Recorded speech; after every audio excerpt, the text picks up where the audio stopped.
Muy buenos días o buenas tardes donde se encuentren. El día de hoy, el grupo de Laura Daniela Álvarez Celis, Omar Pinilla, Alejandro Acero y Julián Andrés Rodríguez expondrá el caso asignado por los docentes de la clase Títulos Valores, electiva en la Universidad Colegio Mayor de Nuestra Señora del Rosario, un taller sobre un dilema de ética y el buen uso de información y del derecho. Los estudiantes Julián Andrés Rodríguez Rueda, Laura Daniela Álvarez Celis, Omar Pinilla y Alejandro Acero analizaron a profundidad el caso y por ende, dos de esos estudiantes pasarán a exponer los hallazgos que los cuatro encontraron. Perfecto, entonces, el derecho como cualquier elemento que ayuda a conformar o regular el comportamiento de los individuos que pertenecen a una sociedad, pues siempre tendrá que estar de acuerdo a una base axiológica y jus naturale que permita, pues, activar una dimensión que trascienda a una simple ley escrita. En otras palabras, es posible y necesario que dentro de las formas jurídicas que se puedan identificar como fenómenos materializados en nuestra sociedad exista un protagonista superior, alguien que esté por encima de los demás,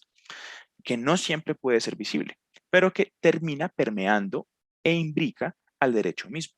La base de este comportamiento humano no termina siendo más que menos, sino el simple mundo físico, sino que se encuentra gobernado por sustancias superiores que obedecen a un orden natural que, en nuestro caso legal, siempre tendrían una carga moral, la ambivalencia entre lo bueno y lo malo, entre lo que se debe proteger y pues lo que se tiene que prohibir, activa de manera inmediata el cuestionamiento de nuestros fenómenos morales. Y pues en esencia, de la práctica del derecho no es más que resolver problemas, y un problema requiere siempre un interés contrapuesto de moralidad, de carácter diverso que tiene interpretaciones particulares y a su vez tienen particularidades en la moralidad jurídica. Es por ello que, como es el caso que se está analizando, cuando existe un conflicto de intereses, se empieza por identificar un dilema moral, una divergencia, por ejemplo, o también puede ser un desacuerdo, que para identificar este dilema no bastaría mirar el caso a partir de sus hechos aislados, sino que se debe mirar también desde el punto de vista del justnaturalismo, de las normas morales y de un ordenamiento jurídico superior que no sea positivo. En nuestro caso, el caso que vamos a estar dialogando, se presenta un conflicto de intereses entre tres actores. Primero, la IFI, concesionaria Salinas, como adquirente y beneficiaria de ciertos títulos de valores consistentes de bonos de clase B del Banco de la República, quien es el emisor, y otra parte la sociedad Bermúdez Valenzuela S.A., que es un comisionista de bolsa, siendo este el tenedor. Ahora bien, el quid del asunto tiene que ver con el hecho de que la IFI, concesionaria Salinas, sufrió la sustracción de sus títulos valores, los cuales fueron posteriormente adquiridos por Bermúdez Valenzuela S.A., quien, pues como sociedad comisionista, fue primero comisionista del tenedor de los títulos y luego ahí sí se convierte en tenedora por sí misma a través de una cláusula de endoso, sin responsabilidad que ponía de presente un hecho particular, este siendo que el endosante conocía y le ponía de presente al endosatario, que es Bermúdez Valenzuela S.A., el hecho de que existía una orden de no pago de los títulos respectivos por parte de un juzgado de instrucción criminal. Siendo así, la concesionaria había acudido a denunciar el hurto y la sustracción de sus títulos valores a la jurisdicción penal, y en el marco de esta actuación procesal fue proferida una orden de no pago a títulos pues, a los títulos que se mencionan, y también una orden que se remitieran a los mismos a su despacho para evitar su cobro por parte de un tenedor ilegítimo. Sin embargo,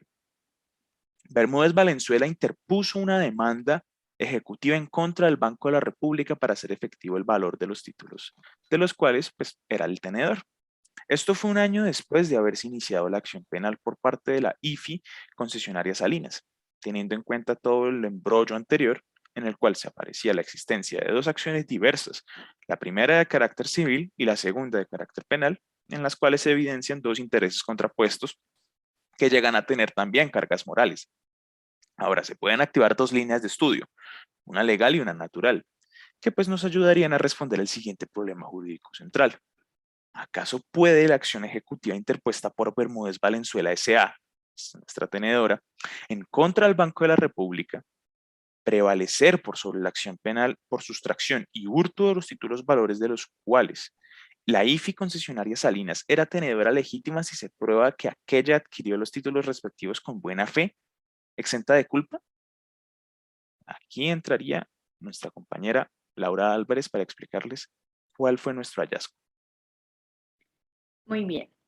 Teniendo en cuenta el anterior problema, vale recalcar que se encierra en dos etapas que deben estudiarse primero. En primer lugar, Bermúdez Valenzuela S.A. es en efecto un tenedor de buena fe exenta de culpa y segundo, si es posible que prevalezca la buena fe por sobre las normas y principios del derecho penal. Así, el orden que llevaremos a caso para responder el problema será, en primer lugar, la dimensión jurídica del caso, que se divide en la excepción de falta de entrega según el artículo 784 del Código de Comercio, la noción de buena fe exenta de culpa y si Bermúdez Valenzuela S.A. es un tenedor con buena fe exenta de culpa. En segundo lugar, la dimensión natural del caso, que se divide en el principio de volver las cosas a la situación anterior según el derecho penal y la prevalencia del derecho penal sobre el derecho comercial cuando hay un delito de por medio, que es un caso que envuelve a las dos ramas. Y finalmente, el reproche moral, social y jurídico del acto de robar, y no la absolutez del principio de buena fe exenta de culpa. Así, para dar inicio con nuestro análisis, teniendo en cuenta el artículo 784 del Código de Comercio, este establece las excepciones que un deudor puede proponer a la acción cambiaria. Entre ellas está cobrar especial importancia entre ellas está el numeral 11, que lo que dispone es contra la acción cambiaria solo podrán oponerse las siguientes excepciones: las que se deriven de la falta de entrega de título o de la entrega sin intención de hacerlo negociable contra quien no sea tenedor de buena fe. Así, la anterior disposición legal tiene que ver con las posibles excepciones que puede proponer un deudor del pago de un título o valor cuando éste interpone la acción cambiaria en su contra. Es una excepción que tiene gran fuerza jurídica si el último tenedor que cobra el título la adquirió sin que se le haya sido entregado por parte del tenedor legítimo, o que él mismo lo entregó, pero no con la intención de hacerlo negociable. Adicionalmente, debe probarse que este tenedor no es un tenedor de buena fe. Así, concentrándonos en el caso analizado, el primer requisito se cumple, es decir, los títulos valores no fueron entregados por la IFI, que es nuestro tenedor legítimo, a Bermúdez Valenzuela S.A., sino que estos últimos los obtuvieron por parte de un tenedor que los sustrajo del dominio del tenedor legítimo. Teniendo en cuenta esto, debe revisarse si en efecto puede proponerse la excepción por parte del deudor, o si por el contrario, Bermúdez Valenzuela S.A. era un tenedor de buena fe exenta de culpa. Para esto, cabe definir qué es la buena fe exenta de culpa, la cual se diferencia de la buena fe ordinaria contenida en el Código Civil por el simple hecho de que la primera es calificada, es decir, se le exige la comprobación, un comportamiento o un estándar de conducta para acreditarse. Pero, ¿por qué procede esta calificación? Es así que el Código de Comercio fue creado para regular las relaciones profesionalizadas entre las personas que comparten pericia y habilidad dentro del mercado. Por lo tanto, no es un estatuto dirigido a simples particulares. Es lo que nos permite definir que la buena fe exenta de culpa tiene diferencia de la buena fe simple y, según la jurisprudencia de la Corte Suprema de Justicia, esta se divide en dos elementos. Uno subjetivo, que consiste en el obrar con lealtad y honestidad en el tráfico jurídico, y un segundo elemento objetivo, que exige tener seguridad en el actuar, la cual solo es posible obtener si se realizan actuaciones positivas encaminadas a consolidar esa certeza o seguridad. En otras palabras, además de actuar con rectitud, considerando que se actúa conforme a derecho, respetando los valores que permean el ordenamiento jurídico completamente, se le exige a la persona que ejecute ciertos actos, que es lo que permite brindar seguridad acerca de ese actuar recto. No simplemente vale la presunción, sino que se exige un estándar de pericia y comprobación que llevará a blindar los actos y en consecuencia asegurará su tenencia. Así las cosas, es posible predicar del caso en concreto lo siguiente. En primer lugar, la buena fe simple, que es el simple hecho de actuar bien, ampararía a Bermúdez Valenzuela S.A., puesto que ese es un tercero que concurre al mercado a perfeccionar negocios jurídicos sin intenciones dañosas o deshonestas. No obstante, la buena fe exenta de culpa impide que Bermúdez Valenzuela S.A. pueda considerarse de manera plena tenedor de buena fe, toda vez que los títulos valores que adquirió contenían una cláusula de endoso sin responsabilidad, que ponía de presente el hecho que era imposible exigir su cobro jurídico, pues se presentaba la existencia de un proceso penal anterior que solicitaba su no pago. Sabiendo esto, Bermúdez Valenzuela S.A. adquirió los títulos, lo cual nos lleva a un grosso error, puesto que el ámbito objetivo de la buena fe exenta de culpa blinda de probidad y honestidad de la buena fe simple, toda vez que esto no se cumple porque aún sabiendo la condición existente para el cobro de estos, Bermúdez Valenzuela S.A. no investigó con diligencia el origen de dicha cláusula y la existencia real que recaía sobre el proceso penal vigente que involucraba a estos títulos. Es por esto que es posible para el Banco de la República, como deudor de los títulos en cuestión, proponer la excepción de falta de entrega para no pagar el valor al cual está obligado. Con estos puntos ya expuestos, se pone de presente que la conducta de Bermúdez Valenzuela S.A. no está protegida ni por el derecho comercial mismo, pero ¿qué hubiera pasado si ésta hubiera actuado con buena fe exenta de culpa? En este caso, ¿prevalece la buena fe o prevalece la acción penal de la IFI? Así, se propone lo siguiente, lo cual lo explicará nuestro compañero Julián Andrés conforme a la conclusión que como grupo llegamos. Vale, muchísimas gracias, Laura. Continuando con lo que nuestra compañera nos estaba comentando, la conclusión del grupo fue lo siguiente.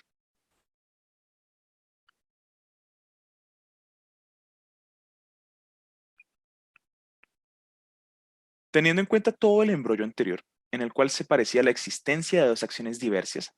como se estableció previamente, una de carácter civil y una de carácter penal, nosotros terminamos estableciendo lo siguiente. En materia jurídico-penal, existen principios que constituyen el plexo axiológico que enmarca las garantías sustanciales y procesales de los sujetos de derecho dentro de nuestra sociedad. Ahora, uno de estos principios fundamentales termina siendo aquel que hemos anunciado al inicio de este trabajo, de nuestro trabajo. ¿Cómo sería? Devolver las cosas a la situación en las que se encontraban. Téngalo muy presente. Y que hoy en día podemos ver plasmado como una de las facultades del principio del restablecimiento del derecho, pues como lo determina denominando la doctrina y la jurisprudencia colombiana. Es así que desde la constitucionalización del derecho, permeado por nuestra Carta Magna de 1991, sumado con la creación de las leyes 599 del año 2000 y la 906 del 2004 en materia de derecho penal, siendo el primero el Código Procesal Penal del año 2000 y el segundo el actual código vigente del procedimiento penal. Los operadores judiciales, entonces, no pueden enfrentarse a un caso penal sin tener en cuenta que el rol que han adquirido la víctima no simplemente se define por una perspectiva legal, sino también tienen que valorarse los derechos y sobre todo los principios que terminan arropando nuestros preceptos constitucionales. De esta manera, los operadores judiciales, al juzgar cualquier tipo de delito, deben hacer cuanto sea posible para restablecer la situación anterior de la conducta punible. Tienen que dejar lo más parecido a que haya sido la situación antes del siniestro, sea restablecida en favor de la víctima, pues de este acto delictuoso, para que de esta manera el daño causado se extinga, pues como lo hemos expuesto en la dinámica en materia jurídico-penal, que tuvo un cambio en la constitucionalización de nuestro derecho, colocándolo en igualdad de condiciones a la importancia que tiene la acción impetrada por el Estado bajo sus órganos jurisdiccionales y legales, y que aquella es ejercida por nada más ni nada menos que la víctima en pro de sus derechos. En concordancia con la Corte Constitucional, esta acción y principio tiene como fundamento de carácter constitucional y debe ser respetada en todas las etapas de nuestro procedimiento penal, pues funge como una de las garantías principales de la víctima y de los fines existenciales y esenciales del derecho penal en sí mismo, como es definido en el artículo cuarto del Código Penal, Ley 599 del año 2000, los cuales son, pues primero, la función de prevención general, segundo, la retribución justa, tercero, la prevención especial, la reinserción social y protección del condenado, o como se ha vislumbrado en la actualidad, los derechos de las víctimas a la verdad, justicia y reparación y no repetición en el marco de la justicia restaurativa. Es así como en el caso concreto, el juzgado penal pues debería propender porque se intente restablecer las cosas al estado en que se encontraban al momento antecedente del delito. Es así como desde el punto de vista de este principio, el accionar del juzgado penal al retener los títulos fue correcto, puesto que protegió los intereses y derechos de las víctimas, dando de esta manera una correcta aplicación al sentido de justicia emanado en la Carta Magna. Sabemos que el derecho penal en el ordenamiento jurídico funciona como la última ratio, es decir, el último medio por el cual se acude para salvaguardar y proteger los bienes jurídicos y los derechos de las personas. Además, como ya se ha referido a lo largo de este escrito, el derecho comercial es un derecho especializado creado para relaciones jurídicas particulares que exigen unas cualidades a las personas que en ellas se encuentran y que por ende exigen cierto parámetro de conducta. Pero, ¿qué sucede cuando ambas materias se entrelazan en un caso en concreto? Pues las altas cortes se han referido a este tipo de casos en diferentes oportunidades, tomando como criterios esenciales para su explicación y posterior resolución preceptos tales como la unidad de jurisdicción, la imposibilidad de aplicar una condena doble en concordancia pues con los postulados de nuestra Constitución y el derecho penal en su conjunto. Es así como en el caso que nos trae hoy en colación, la unidad de jurisdicción le obliga a los operadores judiciales a observar todo el panorama que proyecta el ordenamiento jurídico sobre el caso de manera general, pues así se puede dar una amplia y satisfactoria resolución al mismo. Tal como lo estableció la Corte Constitucional en la sentencia C-245 de 1933, no se puede cuestionar entonces el deber que le impone la ley al juez de ordenar la cancelación de los registros espurios, simplemente por ser una función que tradicionalmente cumplía el juez civil en correspondencia, proceso de nulidad de acto jurídico vertido en el documento adulterado, ya que en razón del principio de unidad de jurisdicción, al juez penal se extiende la competencia para decidir sobre cuestiones civiles vinculadas con el hecho punible y por tanto complementarias con la defensa jurídica y social del crimen. Aceptar la pretensión del actor de anonadar la integridad del precepto acusado implicaría reconocer que el delito puede ser fuente o causa lícita de aquellos derechos que la Constitución denomina adquiridos con justo título y que deben ser protegidos por la ley, aun en detrimento de los derechos del legítimo titular, de los que pretendió despojar el autor del derecho criminal. Y más adelante, la Corte también añadió lo siguiente: tal decisión solo puede ser adoptada una vez que se haya dado oportunidad a los poseedores o adquirentes de buena fe de los bienes objetos del delito y sujetos a registro, de hacer valer sus derechos en el proceso penal. Pues así termina siendo como en este tipo de casos el juez penal puede definir aspectos de carácter civil e incluso, como es del caso en concreto, aspectos cambiarios que pues terminan compitiendo en la materia comercial, debido a que, como bien lo fundamentó la Honorable Corte Constitucional, sería un despropósito a luces del plexo axiológico del ordenamiento jurídico el hacer válido un derecho que ha nacido de producto de un ilícito, por lo cual el juzgado penal nuevamente actúa de manera correcta y en derecho al retener los títulos para no generar el cobro coactivo de ellos. Hasta que se resuelva el proceso penal lo envuelve. De esta manera, vemos cómo el derecho penal en este tipo de casos pues funciona como la última ratio, al proteger los derechos de las víctimas y prevalece igualmente en el caso concreto sobre la aplicación del derecho comercial. Como ya se expuso, no es justo ni mucho menos acorde al ordenamiento jurídico el dar aval a un derecho que ha nacido de un acto ilícito, pues esto significaría vulnerar los principios y valores que engloban el mismo ordenamiento jurídico. Citando a Aristóteles, la virtud es aquella fuente que denota las mejores acciones y pasiones del alma en el ser humano, por lo cual a través de ella es la que realizamos los mejores actos. Esto es de acuerdo con la recta razón, que es aquella que elegimos a través de una disposición del proceso intelectual que denominaríamos prudencia, la cual une la acción y el conocimiento que como seres poseemos. Por lo cual, para el gran filósofo griego, toda conducta que vaya en contravía del logro del bien que para el hombre o el ser humano constituiría per se una acción mala y merecedora de un reproche por nuestra sociedad. Cuando ocurre un hurto, un robo, esta conducta ha sido reprochada de manera vehemente a lo largo del tiempo por nuestra sociedad colombiana y también por otras sociedades occidentales. Tanto así que en todos los estados a nivel mundial se ha tipificado un delito que genera un reproche a la conducta e impone una pena proporcional al actor que la ejecuta.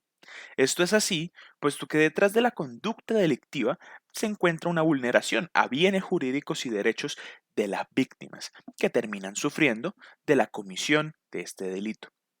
La comisión del delito trae consigo la vulneración al patrimonio de la víctima que, observando más en detalle, vulnera su propia dignidad, debido a que ella ha tenido que trabajar para conseguir estos bienes o servicios. Su trabajo ha sido producto de un esfuerzo físico e intelectual que a su vez podemos asemejar a cierta cantidad de tiempo de vida que ha dedicado para conseguir este bien o servicio. Por lo que podemos inferir que cuando una persona hurta algo, roba algo, no solo está sustrayendo un elemento material y patrimonial, sino que también termina sustrayendo el tiempo de vida de la víctima, que ésta tuvo que invertir para conseguir el bien. Pues bien, la buena fe exenta de culpa es un precepto fundamental del ordenamiento jurídico,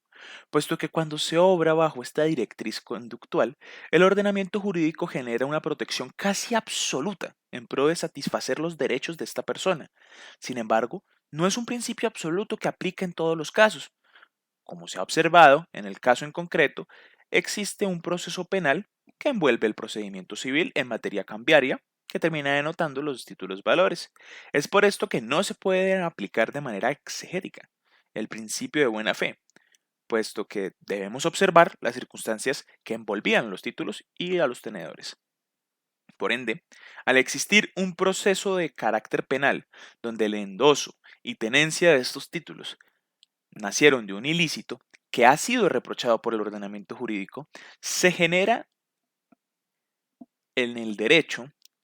un mecanismo que le asiste al supuesto tenedor de buena fe, nazca con impurezas,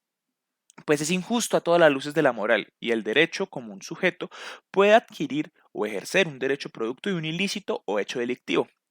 Como ya lo hemos referido, esto vulneraría todo el ámbito axiológico sobre el cual se funda nuestro Estado legal,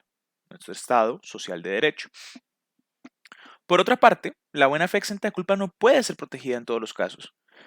menos en este tipo de circunstancias donde queda en tela de juicio el obrar diligente y libre de cualquier intención malévola, perversa, que pueda ser realizada por el tenedor. Es por esto que el concepto de buena fe no es absoluto y no debemos realizarlo de esta manera, no debemos aplicarlo tampoco, cuando la realidad es que los hechos denotan que se puede inferir que el tenedor ha actuado bajo una presunción que en realidad no existe y que por demás el derecho que allí le asiste nace a partir de una conducta delictiva. Ninguna norma en el derecho comercial asiste a realizar el cobro de títulos cuando su adquisición y tenencia nace de un hecho ilícito. Tengamos en mente, ¿no?, que la buena fe se encuentra englobada dentro del principio de presunción de inocencia, ya que ésta no puede ser aplicada de un sujeto que quiere desconocer decisiones judiciales en materia penal, argumentando que a ellos les asiste un derecho de tipo jurisdiccional diferente. Concluyendo, podríamos decir lo siguiente. Primero, Bermúdez Valenzuela, Sociedad Anónima, no es un tenedor de buena fe exenta de culpa de los títulos valores de los cuales es deudor el Banco de la República de Colombia, Por lo tanto, este puede oponer la excepción a falta de entrega de la acción cambiaria. El principio de buena fe exenta de culpa no es absoluto. Esto es como segundo punto. Y no puede prevalecer sobre el derecho penal porque esta es la expresión de todo un entramado naturalista y axiológico que refleja la proyección de una correcta conducta humana que no debe atentar contra las esferas subjetivas de los terceros. Tercero, si la fuente del negocio jurídico, siendo este el endoso de los títulos, tiene como razón de ser el sanear en hurto, la buena fe exenta de culpa del derecho comercial resulta sin fuerza con respecto a un hecho que, aparte de precedente, es ilícito y atentatorio contra cualquier mandato natural superior a cualquier ley positiva.